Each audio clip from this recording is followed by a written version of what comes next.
Producer দিবে, আমি কি করে দিব? প্রোডাকশন হাউস দিবে, ডিরেক্টররা দিবে। আমি চাই দাগির পরে যেটা আসবে সেটা যেন আরও ভালোবাসা পাই। আমি তো ওই যে কচ্ছপের মতন গুটি গুটি পায়ে সামনে আগাচ্ছি, এখন দেখা যাক।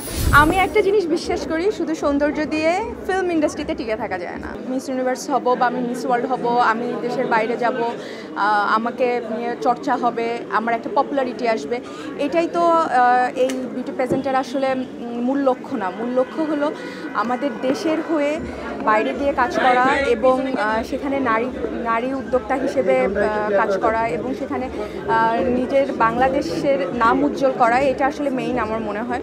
তো সে জায়গা থেকে আমি বিশ্বাস করেছি এবং আমরা যারা ছিলাম প্যানেলে আমরা বিশ্বাস করেছি যে মিথিলা আমাদের সেই গৌরবের জায়গাটা রাখবে এবং সেখানে গিয়ে সে আমাদের মুখ উজ্জ্বল করবে। আমাদের বাংলাদেশের অনেক সুন্দর সুন্দর যে জিনিসগুলো আসলে বাংলাদেশ সম্পর্কে ওয়ার্ল্ডে সবাই কিন্তু জানে না। আমরা ক্রিকেটারদের যেরকম চিনি কিছু কিছু, বাংলাদেশের ক্রিকেটারদের যেমন বিশ্বে চিনে, সেরকম এখন আরেকজনকে বিশ্বের অনেকেই চিনে, সেটা হলো সাকিব খান অফকোর্স। তো এরকম আমি চাই যে আমাদের বাংলাদেশ থেকে আরও অনেকেই বিশ্বে পৌঁছে যাক এবং নানানভাবে যাক, সেটা সিনেমার মাধ্যমে হোক, সেটা ক্রিকেটের মাধ্যমে হোক বা সেটা এরকম বিউটি প্রেজেন্টের মাধ্যমে হোক। তো এটা অনেক গর্বের এবং good luck to miss universe Bangladesh 2025 Mithila. ঘোষণা তো আসলে প্রোডিউসার দিবে, আমি কি করে দিব? প্রোডাকশন হাউস দিবে, ডিরেক্টররা দিবে।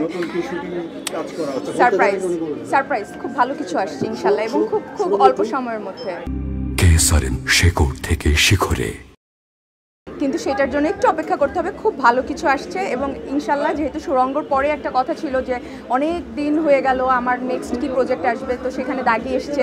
আপনারা আমাকে অনেক ভালোবাসা দিয়েছেন, দর্শকরা আমাকে অনেক ভালোবাসা দিয়েছেন এবং আমি চাই দাগির পরে যেটা আসবে সেটা যেন আরও ভালোবাসা পায় এবং আপনারা যেন আরও পছন্দ করেন সেই ছবিটি, সেই ফিল্মটি।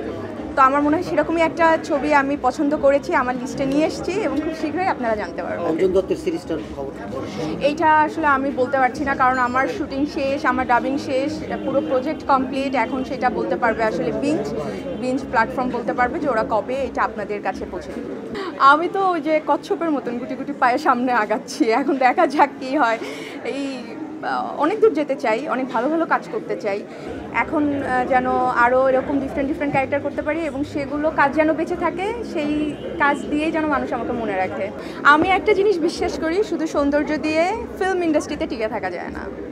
ফিল্ম ইন্ডাস্ট্রিতে টিকে থাকতে হলে তাকে অবশ্যই পরিশ্রম করতে হবে, তাকে অবশ্যই অভিনয়টা জানতে হবে এবং ধৈর্য ধরতে হবে। এই তিনটা জিনিস খুব জরুরি। আমি ধৈর্য ধরেছিলাম, অনেক পরিশ্রম করেছি। যারা আমাকে দেখেছেন আমার এই প্রায় 15 বছরের ক্যারিয়ার, যারা জানেন তারা জানেন যে আমি কিন্তু একদমই আসলাম আর জয় করলাম এরকম না।